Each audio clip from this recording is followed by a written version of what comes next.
बिस्मिल्लाहिर्रहमानिर्रहीम। ख़तमल्लाहु अला क़ुलूबिहिम। ख़त्म का माना होता है सील करना, बंद करना, कि अंदर की कोई चीज़ बाहर न जा सके और बाहर की कोई चीज़ अंदर न जा सके। अला क़ुलूबिहिम, क़ुलूब क़ल्ब की जमा है, इसका माना होता है उलट पलट करना। दिल इसलिए कहते हैं कि दिल भी एक जगह नहीं रहता, एक हालत पे नहीं रहता, दिलों की हालत भी बदलती रहती है। तो दिल को कल्ब कहते ही इसीलिए है कि वो एक हालत पर नहीं रहता, उलट पलट होता रहता है। ख़तमल्लाहु अला क़ुलूबिहिम, अल्लाह ने उनके दिलों पे मोहर लगा दी है। व अला समइहिम, समा का माना है सुनना, मुराद यहाँ कान है, और उनके कानों पर यानी कान भी सील कर दिए हैं। कानों में हिदायत की कोई बात न जा सकेगी। कान जरिया है अंदर बात के जाने का, अल्लाह ने वो रास्ता भी बंद कर दिया है। व अला अबसारिहिम गिशावा, और उनकी आंखों पर पर्दा है।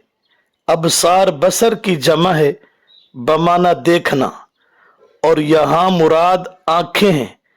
जब आंखों पर पर्दा है तो हक को देख भी नहीं सकते, दिलों पर मोहर है तो हक को समझ नहीं सकते, कानों पे तो हक को सुन नहीं सकते।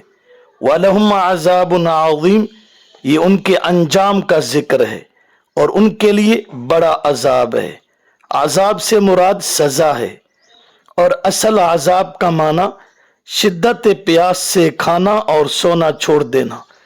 और अजाब का लफ्ज ज़हनी और जिस्मानी दोनों की तकलीफ के लिए आता है। अजाब ताजीब से भी है, मिठास सलब कर देना, मज़ा दूर कर देना।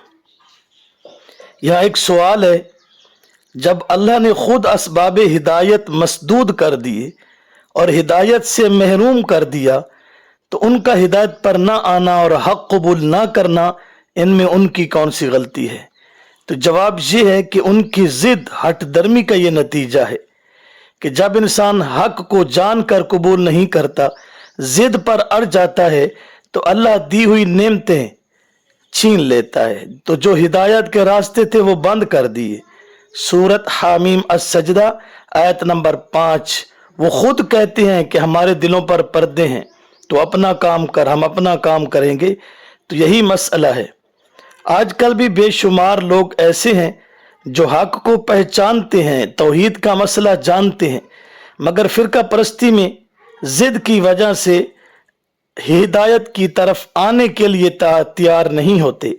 उसकी वजह यही है कि जब हक का पता हो फिर भी डट जाना, जिद पे अड़ जाना, तो अल्लाह मोहर जब्बारियत लगा देते हैं, जिसकी वजह से उस इंसान का खात्मा कुफ्र पे होता है, हिदायत से महरूम कर दिया जाता है।